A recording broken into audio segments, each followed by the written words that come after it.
Oke, saya bantu baca ya. Kita terusin yang kemarin ya. Ya. Suatu pagi setelah naik lift seperti biasa, saya memperhatikan rambut sang operator sudah dipotong rapi. Memang tidak ada yang spesial. Wanita itu memotong rambutnya dengan sederhana dan wajahnya tampak lebih menarik. Jadi saya menyapanya. Hai Nona S, catatan saya sudah mengetahui namanya. Saya sungguh menyukai potongan rambut Anda. Rambut Anda tampak rapi. Wajahnya merona dan ia menjawab, terima kasih Pak. Nyaris saja ia lupa memencet tombol pemberhentian lift berikutnya. Ia sungguh menghargai kalimat pujian tadi. Esoknya pagi, ketika saya melangkah masuk lift, saya mendengar, selamat pagi Dr. Schwartz. Baru kali ini saya mendengar operator ini menyapa seseorang dengan menyebutkan namanya. Dan dalam bulan-bulan berikutnya, saya tidak pernah mendengar operator lift itu menyebut nama-nama orang lain kecuali nama saya. Saya membuat operator lift itu merasa penting dan dihargai. Saya pun dengan tulus memuji dan memanggil namanya. Ya, dua hal yang penting ya, tulus memuji dan memanggil namanya. Saya sudah membuatnya merasa penting. Kini giliran wanita itu membuat saya merasa penting pula. Mari kita lebih serius lagi. Orang yang tidak merasa dirinya penting dan berharga akan cenderung menjadi orang yang serba tanggung. Hal berikut harus selalu diingat. Anda harus merasa penting dalam meraih kesuksesan. Dengan membantu orang lain merasa penting, Anda akan dihargai karena Anda pun akan merasa lebih penting lagi. Coba dan buktikan sendiri. Berikut adalah cara melakukannya. Nah, ini ya yang harus dicatat ya. Ini adalah prakteknya. Praktekkan apresiasi. Ingatlah selalu untuk membiarkan orang lain tahu Anda menghargai tindakan mereka terhadap Anda. Jangan pernah meremehkan siapapun. Berikan pujian dengan senyum tulus dan hangat. Seulah senyum membuat orang lain tahu Anda memperhatikan dan menyukai mereka. Praktekkan apresiasi dengan membiarkan orang lain tahu betapa Anda mengandalkan mereka. Tipe kalimat yang membuat orang lain merasa dihargai adalah, contoh, Jim, saya tidak tahu apakah kita sanggup melakukannya tanpa bantuan Anda. Ketika mereka merasa dihargai, mereka akan bekerja lebih baik lagi. Praktekkan apresiasi dengan memberi pujian pribadi yang jujur. Orang dari segala usia senantiasa menyukai dan mendambakan pujian. Mereka sekedar ingin yakin bahwa mereka sudah melakukan pekerjaan bagus dan mereka itu penting. Jangan sangka pujian hanya diberikan untuk prestasi-prestasi besar. Anda boleh memuji orang lain dari hal-hal kecil, penampilan mereka, cara mereka melakukan rutinitasnya, ide-ide mereka, dan upaya loyalitas mereka. Puji orang lain dengan menulis catatan pribadi berisi kekaguman atas prestasi mereka. Anda pun dapat menelpon atau mengunjungi mereka secara khusus. Jangan buang waktu atau energi mental Anda dengan mengelompokkan orang lain sebagai orang sangat penting, atau orang yang tidak penting. Semua orang itu penting. Seseorang, entah itu seorang pemulung atau wakil direktur utama, sama pentingnya bagi Anda. Memperlakukan orang lain sebagai manusia kelas 2 takkan pernah membuat Anda menjadi orang penting. 2. Praktekkan memanggil nama orang lain. Setiap tahun, banyak perusahaan dengan cerdik menjual lebih banyak tas kerja, pensil, injil, dan ratusan benda lainnya dengan mencetak nama pembeli pada benda tersebut. Orang senang dipanggil namanya. Semangat seseorang akan meningkat ketika namanya disebut. Ada dua hal yang harus Anda camkan baik-baik. Anda harus melafalkan dan mengeja namanya dengan benar. Jika Anda keliru melafalkan atau salah mengeja nama seseorang, orang itu akan merasa Anda meremehkannya. Dan ada hal penting yang tidak boleh terlupakan. Ketika berbicara dengan orang yang tidak Anda kenal dekat, tambahkan sebutan Bapak, Ibu, atau Nona. Pesuruh kantor lebih disenang dipanggil Pak Jones daripada dipanggil Jones. Begitu pula asisten junior Anda. Demikian pula semua orang dalam level apapun. Sebutan kecil tersebut membuat orang lain merasa penting dan dihargai. 3. Jangan memuji diri sendiri, tetapi investasikan pujian Anda. Baru-baru ini, saya diundang menghadiri sebuah konvensi penjualan sehari penuh. Setelah santap malam, wakil direktur utama yang bertanggung jawab atas penjualan menganugerahkan penghargaan kepada dua manajer wilayah yaitu seorang pria dan seorang wanita. Mereka berdua sukses meraih prestasi terbaik dalam penjualan setahun silam. Kemudian wakil direktur utama meminta keduanya tampil selama 15 menit untuk mengisahkan kesuksesan organisasi mereka. Manajer wilayah yang pertama bangkit dan menjelaskan cara ia melakukannya. Belakangan saya tahu manajer ini baru dipilih menjadi manajer 3 bulan lalu dan karena itu ia hanya bertanggung jawab atas sebagian kesuksesan organisasinya. Ia menyampaikan kesan bahwa upaya dan kerja kerasnya sendiri yang menyebabkan penjualan meningkat. Ia banyak mengucapkan kata-kata seperti ketika saya mengambil alih, saya melakukan hal ini, saya melakukan hal itu. Banyak kekacauan tetapi saya sukses mengatasinya. Itu memang tidak mudah, tetapi saya menguasai keadaan dan saya akan menyelesaikannya. Ketika manajer itu berbicara, saya dapat melihat kegusaran di wajah para tenaga penjualannya. Mereka merasa diabaikan hanya demi menonjolkan prestasi pribadi sang manajer wilayah. Kerja keras mereka yang sebenarnya berperan dalam peningkatan penjualan sama sekali tidak diakui. Setelah itu manajer wilayah kedua bangkit untuk berbicara. Namun wanita ini menggunakan pendekatan yang sangat sama sekali berbeda. Pertama, ia menjelaskan bahwa alasan kesuksesan organisasinya adalah upaya tenaga penjualan yang bekerja sepenuh hati. Ia pun meminta setiap tenaga penjualannya bangkit berdiri, kemudian memberikan pujian atas prestasinya kepada mereka satu persatu. Anda dapat memperhatikan perbedaan kedua manajer wilayah tadi. Manajer yang pertama menganggap semua prestasi organisasinya itu berkat dirinya sendiri. Dengan berbuat demikian, ia melukai hati tenaga penjualannya. Mental tenaga penjualannya merosot.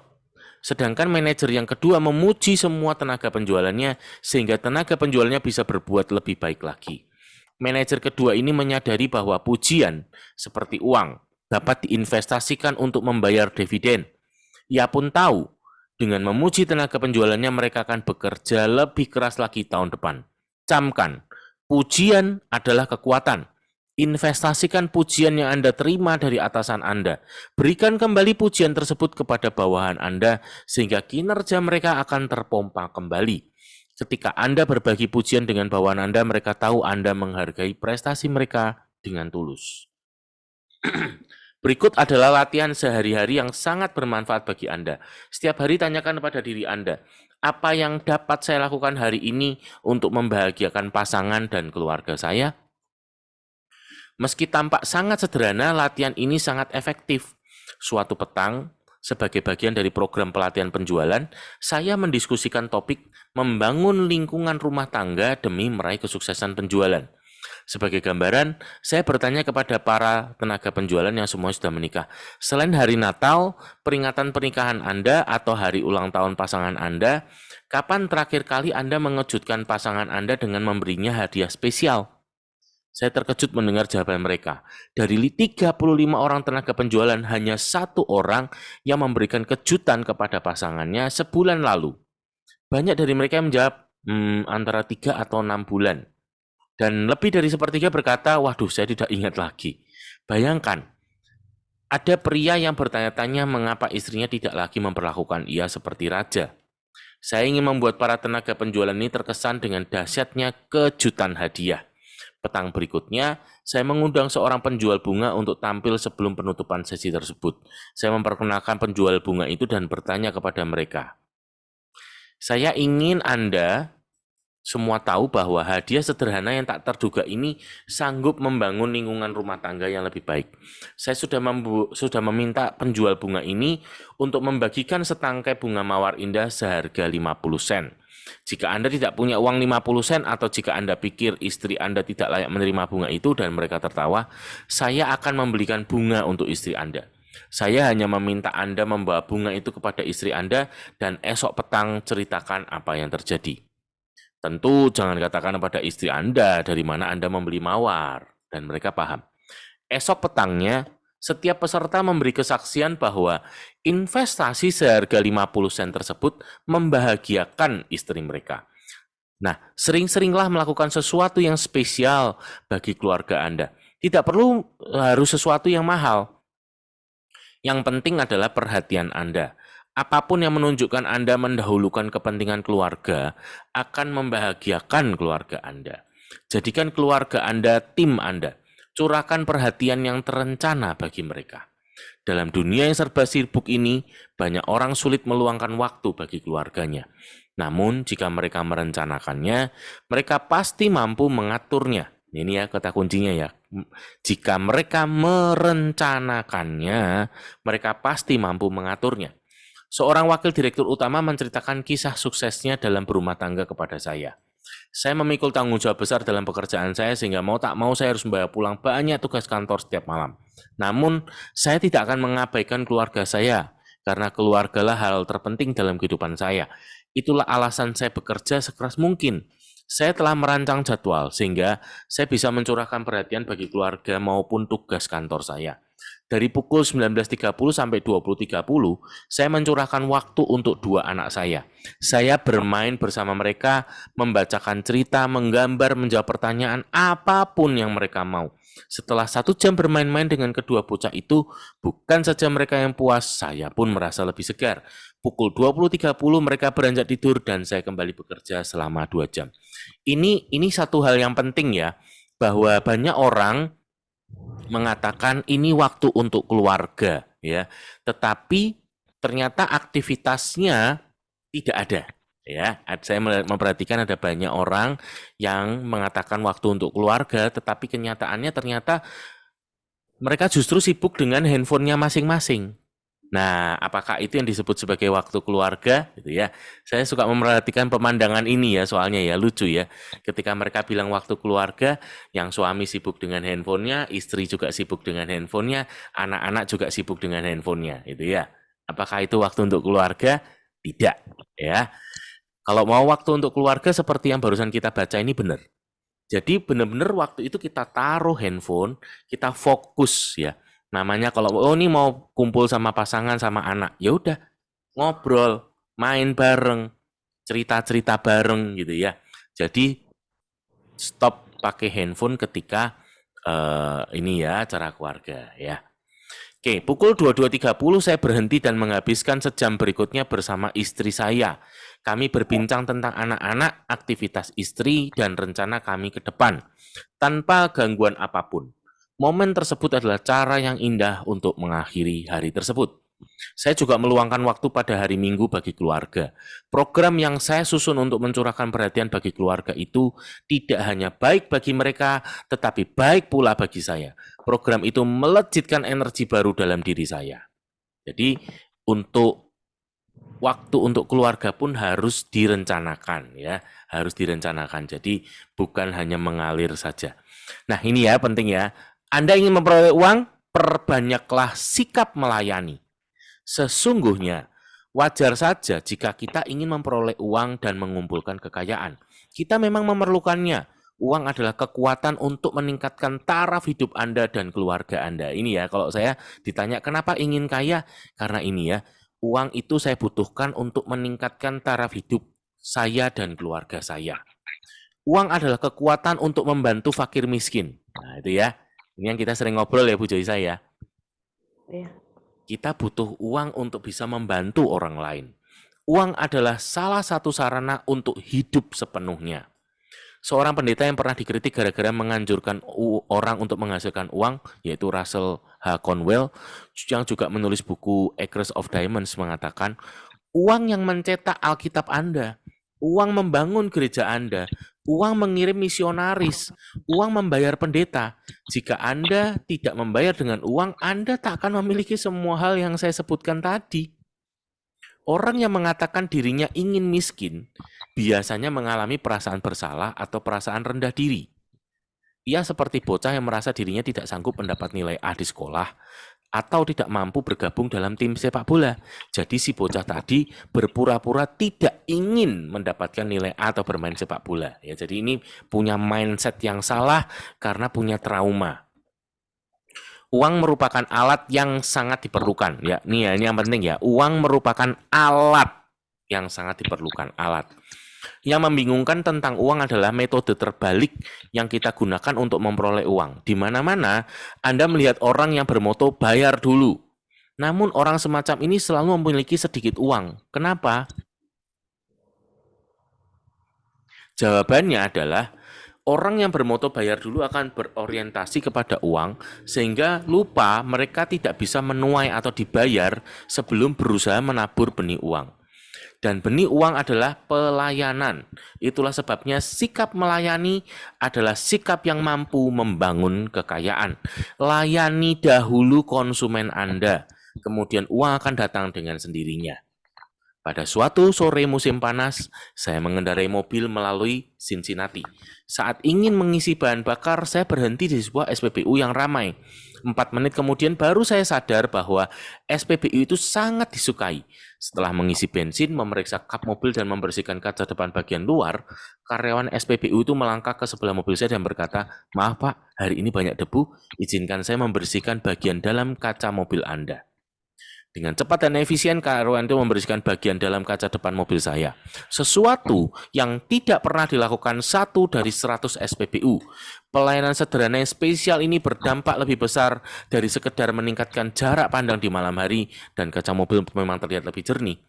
Pelayanan tersebut begitu membekas dalam benak saya, sehingga dalam 3 bulan berikutnya saya melakukan 8 perjalanan melalui Cincinnati. Dan tiap perjalanan itu saya selalu mampir di SPBU ini. Dan setiap kali ke sana saya kerap mendapatkan pelayanan yang lebih dari yang saya bayangkan. Ini ya yang kata-kata kunci yang perlu digarisbawahi ya. Saya mendapatkan pelayanan lebih dari yang saya bayangkan. Ada fakta menarik bahwa setiap kali saya mampir, pernah pukul 4 pagi, selalu ada kendaraan yang mengisi bahan bakar di sana. Secara keseluruhan saya mungkin sudah membeli sekitar 100 galon bensin dari SPBU tersebut. Pertama kali saya singgah mengisi bahan bakar di sana, karyawan SPBU mungkin berpikir seperti orang ini datang dari negara bagian lain. Kemungkinan ia tak akan kembali kemari adalah 20:1. Mengapa saya harus membelikan pelayanan ekstra kepadanya? Ia hanya konsumen yang berkunjung sekali saja. Namun, karyawan tersebut tidak berpikir begitu. Mereka mengutamakan pelayanan. Itulah sebabnya mereka tetap sibuk mengisi bahan bakar, sementara SPBU lain tampak sepi. Saya tidak akan memperhatikan SPBU ini kendati bensin yang dijual di sana lebih bermutu daripada belasan merek lain. Harga bensinnya pun sangat bersaing. Yang membedakan adalah pelayanannya, dan pelayanan tersebut jelas mampu menuai laba. Ketika karyawan SPBU membersihkan bagian dalam kaca mobil, saat saya pertama kali mampir ke sana, ia sudah menabur benih uang. Layani dahulu konsumen Anda, dan uang akan senantiasa datang dengan sendirinya. Oke, kita sampai sini dulu ya. Jadi ini yang saya garis bawahi. Begitu juga dengan konsumen-konsumen kita ya. Ini kita perlu layani ya. Walaupun mungkin belinya hanya permen Prolis sekalipun atau bahkan hanya pasta gigi sekalipun, kita perlu memberikan pelayanan yang baik ya. Kita berikan lebih daripada apa yang mungkin dia harapkan gitu ya. Kalau mungkin Anda sudah punya keuntungan lebih, Anda mau memberikan bonus hadiah atau gimmick itu boleh ya. Ada beberapa orang yang melakukan, mereka beli sendok kayu ya. Sendok kayu itu harganya sebetulnya kalau di Jawa nggak terlalu mahal ya, sekitar antara, kalau saya nggak salah ingat ya, antara 3.000 sampai 5.000 rupiah gitu ya. Nah mungkin ada orang yang beli madu, Anda bisa berikan sendok itu gitu ya. Atau mungkin Anda bikin kartu ucapan terima kasih gitu ya. Atau Anda mungkin cetakkan mungkin brosur atau apa itu ya boleh ya. Jadi intinya kita mencoba memberikan sesuatu yang lebih gitu ya. Mungkin tidak harus berupa gimmick seperti itu, berupa follow up yang baik itu juga termasuk ya. Misalnya contoh 2 hari setelah orang itu beli, kita menelpon, atau kalau memungkinkan untuk bertemu, kita bertemu ya. Tanyakan, Pak, Bu, apakah produknya sudah dikonsumsi? Gitu. Saya ingin mengingatkan gitu ya. Saya menjumpai banyak sekali kasus yang, oh ya Ron, waduh terima kasih ya udah diingetin. Aku sampai lupa loh kalau aku tuh beli madu sama kamu. Ya nanti aku ingetin. Ya Ci gitu ya. Terus seminggu kemudian saya telepon lagi, atau kalau memungkinkan saya ketemu, saya akan ketemu. Ci, Propoelixnya sudah dikonsumsi rutin kah? Gitu. Gimana? Manfaat apa yang sudah Cici rasakan? Gitu. Ya, jadi pelayanan ya. Sehingga itu yang akan membuat akan mendapatkan repeat order lagi, gitu ya. Oke, itu dari saya. Jadi masukan-masukan tadi ya, memanggil nama orang ya. Makanya saya selalu kan tanya ya nama Bujo deh selama kerja sama bisnis dengan saya. Apakah saya selalu melakukannya? Ya kan? Saya selalu manggil nama. Ya, karena saya belajar ya, seperti yang saya bilang, saya belajar banyak dari buku ini. Buku ini tuh yang membuat saya banyak sekali mengalami perubahan-perubahan. Jadi saya mempraktekkan itu. Saya mempraktekkan untuk lebih royal dalam memuji, ya, memberikan pujian, apresiasi, ya, selalu dibiasakan ya, dibiasakan untuk selalu mengucapkan terima kasih, gitu. Terima kasih, gitu. Iya, Pak Ronald, betul sekali. Saya mau ngomong, eh, saya awalnya memang saya agak sedikit merasa, aduh ini Pak Ronald kadang berlebihan. Karena saya tipe orang yang tidak suka dipuji-puji gitu.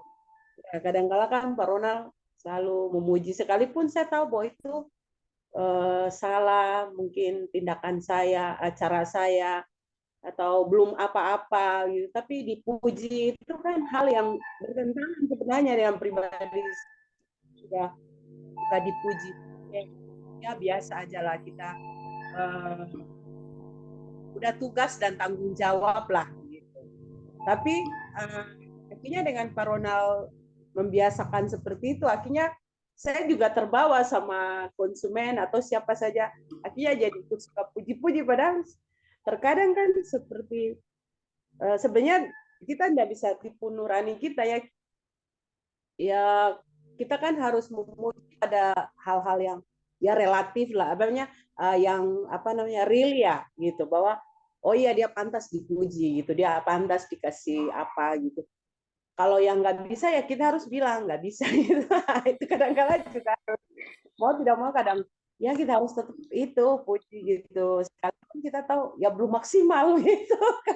Jadi itu hal-hal yang membuat saya juga ingat terbiasa gitu. Nah, Ya, seperti saya itu. Jadi memahami Bu. uh, Kalau karena Ibu sudah iya, pernah cerita ke Ronald, saya memahami situasinya Ibu. Ibu ini kan masih terbawa pada apa yang bapaknya Ibu, papahnya Ibu ajarkan ke Ibu.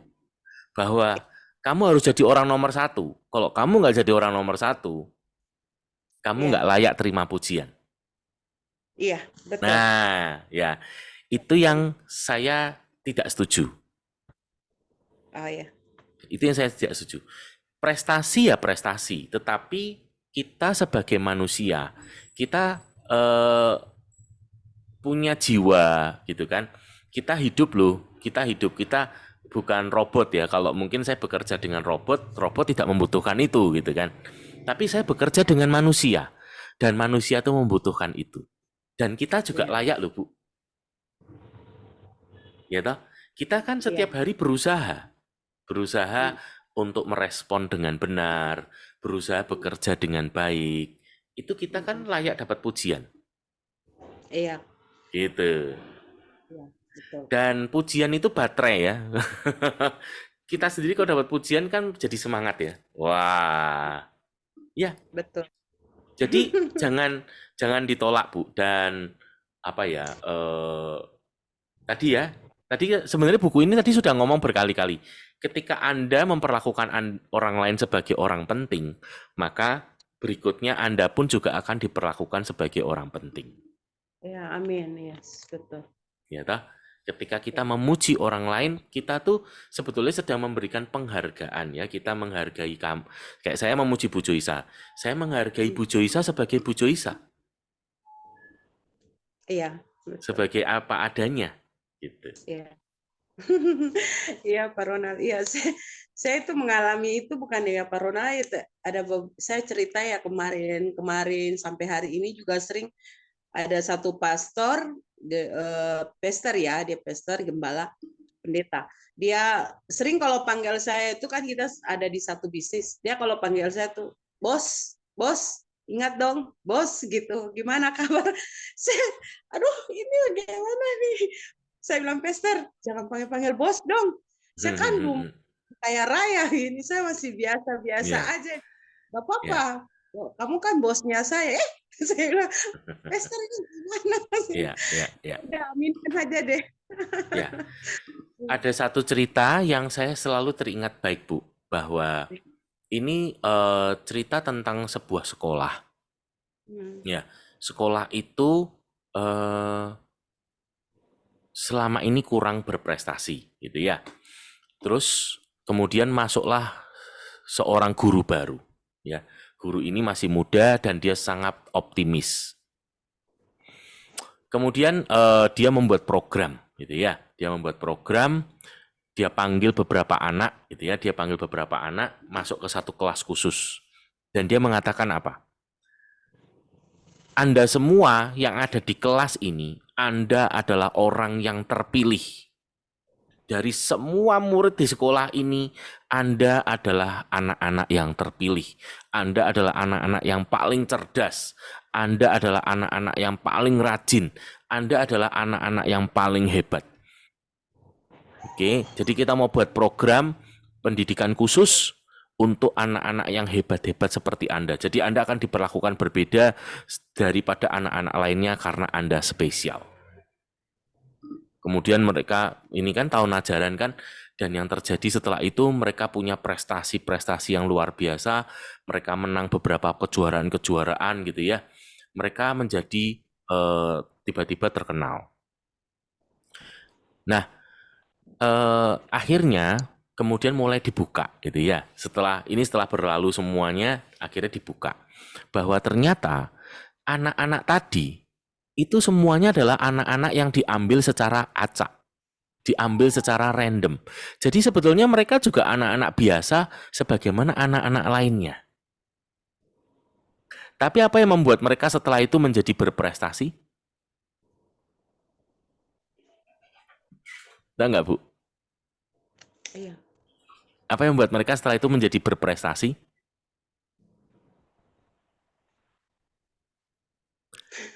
Karena mereka kerja keras, belajar. Karena tadi loh, Bu, karena mereka meyakini saya ini spesial. Saya lebih dari anak-anak yang lain. Saya berbeda. Saya cerdas, saya rajin, saya Jadi lebih hebat. pede. Betul. Iya. Kita kalau nggak Iya, pede nggak akan bisa ngapa-ngapain. Suruh nyetir takut, suruh berenang takut. Nah, Iya. itu cerita itu yang membekas pada saya dan itu yang saya pakai terus sampai sekarang. Setiap kali saya ketemu orang, saya selalu percaya. Kayak cerita tadi, mereka pun sebenarnya juga anak-anak yang random biasa aja.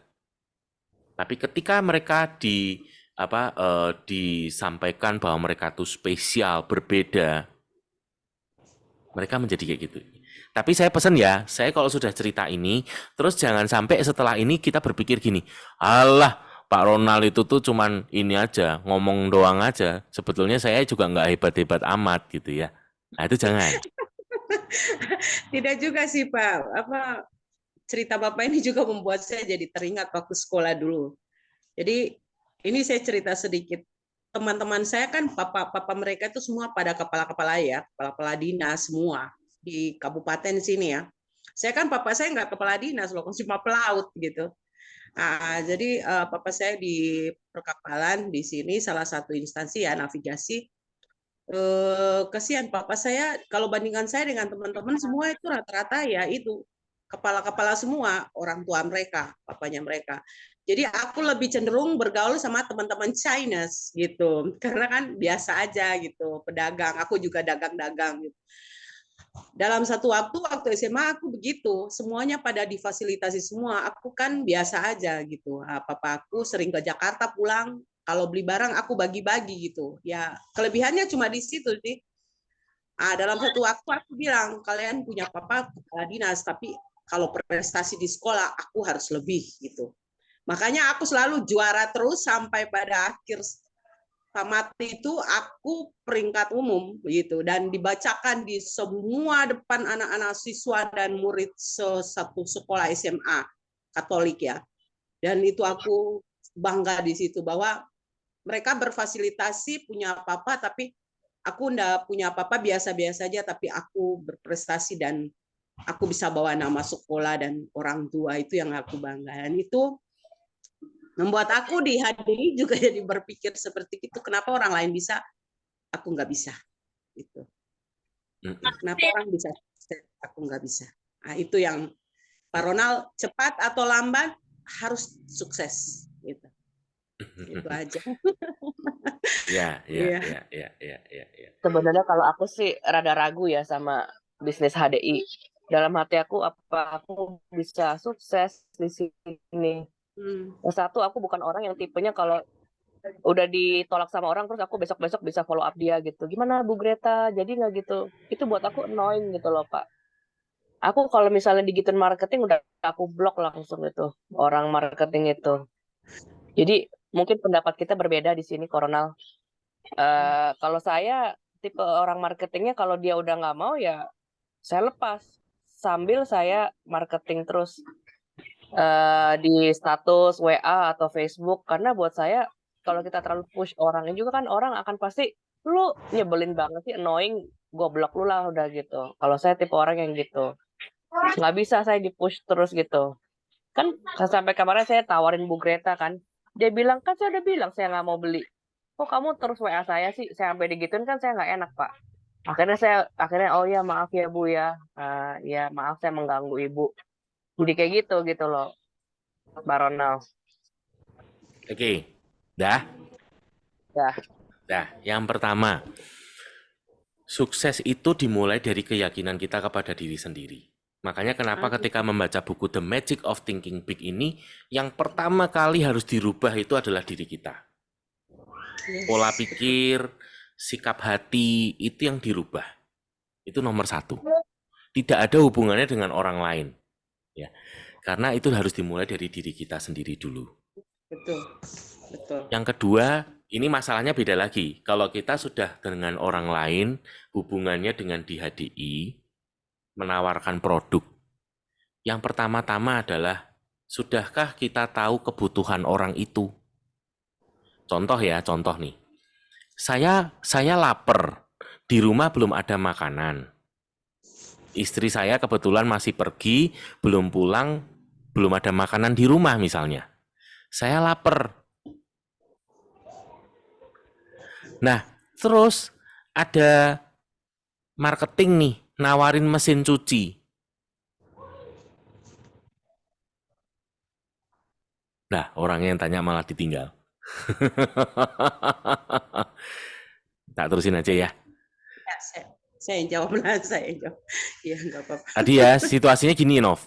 Saya lapar. Dengerin ya kok, soalnya suapinin Marsha lagi makan. Ya. Ya. Saya lapar. Ada anak kecil. Saya lapar. Di rumah saya nggak ada makanan.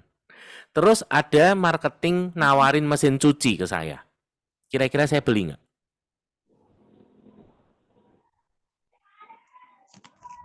Kenapa kok ngomong apa? Saya lapar. Di rumah nggak ada makanan. Ada orang nawarin saya mesin cuci. Cerita panjang lebar, Pak, ini mesin cucinya canggih sekali. Ini bla bla bla bla bla bla bla bla. Saya beli nggak? Beli dong. Enggak lah. Kan saya butuh mesin cuci, tapi saya kan lapar loh, makanya didengerin dulu. Saya lapar, di rumah saya nggak ada makanan. Ini ada orang nawarin mesin cuci, saya beli. Oh enggak, sorry, enggak, butuhnya makanan bukan mesin cuci. Itu maksud saya. Sudahkah kita tahu kebutuhan orang itu apa? Itu loh. Jadi yang pertama, kita harus tahu kebutuhannya, gitu ya. Yang kedua, kita bisa membuatkan kebutuhan. Contoh tadi, saya lapar sih, tapi karena ini kan misalnya ya, Ibu Joisa lapar. Saya tapi kan nggak jualan makanan gitu ya. Nah mungkin saya akan membuatkan, Bu, saya tanya dulu Bu Joisa biasanya kalau cuci pakai apa? Pakai tangan? Atau ke laundry? Atau bagaimana? Makanya kan harus tanya-tanya dulu. Ngobrol dulu gitu loh, supaya saya tahu situasinya. Bu Joisa tuh satu rumah ada berapa orang? Oh, ini satu rumah ada 5 orang. Saya, ibu saya, anak saya 3 ada di sini semua. Terus biasanya gimana, Bu? Oh, ini biasanya saya cuci pakai tangan. Oh, ini ya, Bu ya. Biasanya kalau cuci pakai tangan seperti itu, apalagi 5 orang, ibu yang cuci semua, pasti ibu membutuhkan waktu yang sangat panjang dong. Ya kan? Udah aku butuh tenaga banyak, ibu butuh waktu banyak. Bu, kalau kira-kira nih pekerjaan ibu bisa diperingan, waktunya juga ibu bisa persingkat. Jadi ini saya punya sesuatu yang bisa memudahkan ibu, bisa jadi solusi. Jadi ibu tinggal masukkan semua cuciannya, nanti ibu bisa tinggal, terus ibu bisa berangkat kerja. Kalau nanti ibu sudah selesai kerja di rumah, ibu tinggal keluarin doang. Udah beres semua. Kira-kira menarik gak, Bu? Menarik, Pak. Nah, itu contohnya. Jadi saya membuatkan kebutuhan. Bu Joisa mungkin awalnya tidak kepikir mau beli, tapi karena saya cerita ini bisa jadi solusi loh buat ibu. Kebayang ya Bu ya? Begitu juga di HDI ya, kita kan tahu kita punya produk kesehatan dan kecantikan. Makanya kalau Anda ikut training product knowledge, Anda diajarin dulu tentang pengetahuan kesehatannya. Supaya bisa membaca gitu loh. Bisa menjelaskan kenapa kita butuh food supplement. Jadi bukan cuman Bu Joisa, ini saya punya madu bagus. Ini madu saya dari New Zealand, Bu. Ini asli, bagus banget. Kadar airnya cuma rendah 17%. Ini bagus deh. Pokoknya bagus, bagus, bagus, bagus. Ya Bu Joisa kan cuma gini, so what? So what gitu loh. Emang gue pikirin madu lo. Mau bagus kek, mau apa kek, emang gue pikirin. Sebenarnya gitu. agak susah sih Pak Ronald kalau jualan HDI. Saya jujur ya ngomong ya. Ya, Gimana kalau semua orang berpikirnya kayak mama saya? Ngapain saya beli produk kamu? Menurut saya mendingan makan buah kok, jeruk, apel. ya tadi loh. Sekarang, Karena kan kebutuhannya belum kamu baca. ya sekarang saya udah 70 tahun nih ya. Saya dari saya muda tuh saya makan juga buah-buahan, nanas, jeruk, apel. Nggak pernah saya konsumsi suplemen. Terus kenapa saya Memang, harus tiba-tiba beli suplemen sama kamu? Kan lebih bagusan natural food daripada processed betul, food. betul, betul. Gimana tuh Memang Pak? saya setuju. Natural food memang jauh lebih baik. Justru kan produk kita juga produk natural toh. Cocok kan? Ya kenapa harus saya beli kapsul kamu? Kenapa saya nggak ke pasar aja beli jeruk, apel, dan semangka? Nah, memang kalau ibu punya waktu dan ibu bisa melakukan itu semua nggak apa-apa. Silahkan. Gitu kan? Saya kan juga nggak maksa. Silahkan toh. Tetapi ibu sudah pernah coba, sudah pernah belum melihat bagaimana perubahan contoh nih buah-buahan yang hari ini kita punya? Ada nggak pengawetnya? Ada nggak kandungan-kandungan kimianya ketika dia proses misalnya karena pakai pestisida, karena pakai pupuk-pupuk, ya kan? Iya, betul. Product knowledge-nya paling penting. Product knowledge. Kalau nggak nguasain itu, nggak bisa memang. Iya. Ya, tadi yang saya bilang ya, nggak bisa cuman produk kita dinyoh-nyohin gitu, nggak bisa. Kita mesti kasih mereka open mind dulu. Kenapa sih kok hari ini kita butuh? Ya Gitu ya. gampang Pak, saya balikin lagi. Kalau yang terkenal pakai pestisida kan Cina. Kalau gitu nggak usah beli barang dari Cina, kan ada apel dari Amerika, Australia. Loh, lah ya sudah. Kalau saya kan bagian saya hanya ngasih informasi. Orangnya tetap nggak mau beli, saya juga nggak masalah. Saya tawarin yang lain toh. Iya, Sesimpel itu corona. aja. Iya, betul. Corona. Saya jujur aja, saya juga mengalami hal yang seperti dialami Bu Novi ya. Tapi saya tuh tipenya kayak gini. Di kata kunci saya cuma di kata kunci gitu. Jadi saya intinya gini, saya udah baca orang ini nggak mau gitu. Padahal saya udah tahu kebutuhan dia ya, saya sudah baca kebutuhan dia, udah gali ya kebutuhan dia, kekurangan dia, saya udah tahu. Tapi saya kasih tahu, tetapi kemudian saya rasa buat ke blog ya, ke blog. Akhirnya saya bilang begini, oh ya kawan, artinya begini ya, kawan nggak beli nggak apa-apa gitu ya. Tapi yang penting informasi ini saya udah sampaikan gitu. Siapa tahu hari ini belum butuh, satu saat pasti kamu butuh, kamu bisa hubungi saya ya. Bagus. Syukur bahwa informasi ini bisa sampai. Saya sebenarnya bukan apa-apa, cuma karena saya melihat bahwa kawan adalah salah satu teman saya, makanya yang selama ini punya hubungan baik dengan saya. Jadi saya sampaikan informasi. Kalau hal ini nggak bagus, saya bakalan nggak kasih informasi deh. Tapi karena ini bagus, saya sampaikan ke kawan. Intinya pesan ini sampai gitu aja. Oke, terima Oke. kasih. Ya, gitu aja saya. Ya, Segitu. saya mungkin bantu perjelas, tapi saya nggak akan bahas detail karena ini nanti akan panjang ya. Tapi saya mengajak untuk kembali melihat, kita ini punya path of success yang sudah diajarkan di training HTS. Ini kan. Nah, di sini udah kelihatan tuh. Ini kan. Nih, bagian jual produk kan di sini nih. Jual produk itu kan tetap punya dua alternatif jawaban. Orangnya ya atau orangnya tidak. Gitu loh. Kalau orangnya tetap ngotot ngomong tidak, ya enggak apa-apa. Ini kan tetap bagian dari path of success. Ada jalurnya. Berarti yang penting kita tuh harus tahu apa yang harus saya lakukan kalau orangnya berkata tidak. Ketika saya sudah berusaha menjelaskan yang terbaik dan orangnya tetap berkata tidak, maka saya akan minta apa Bu Jaisa? Saya akan minta apa? Ini Minta loh. apa ya? Ya, saya nggak bisa lihat. Oh, nggak bisa lihat di Zoom, di Shred gitu. Layarnya Iya, nggak bisa ya. ya, Minta harus referensi.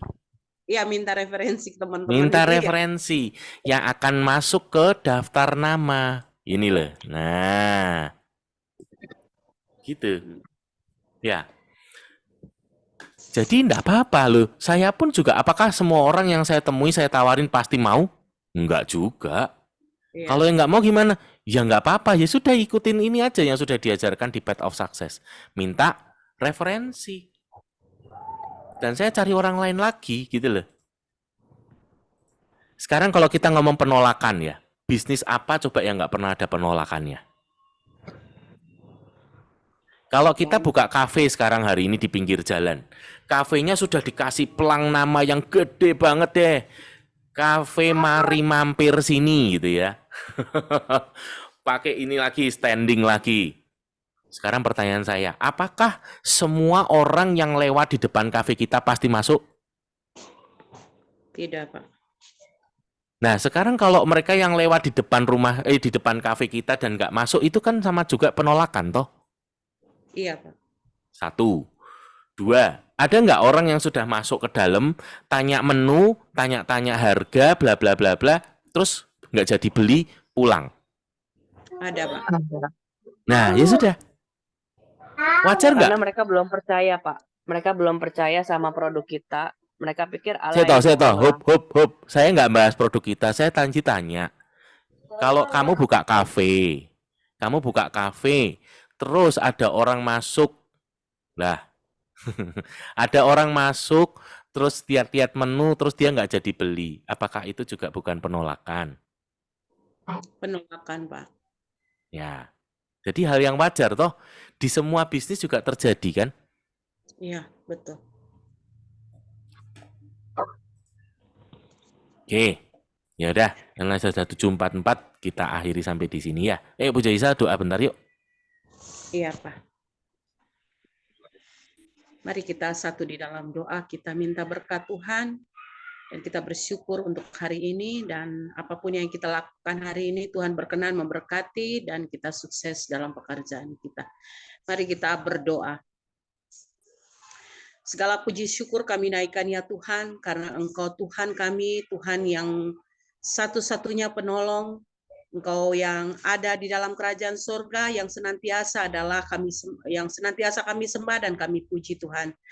Allah Bapa yang Maha Kasih, kami bersyukur di pagi hari ini Engkau berkenan memberikan kami waktu dan kesempatan. Kami telah membaca buku bersama dengan mentor kami, Pak Ronald ya Tuhan. Untuk itu Tuhan, kami minta berkat-Mu, hikmat-Mu senantiasa di dalam seluruh materi yang sudah kami dapati ini ya Tuhan.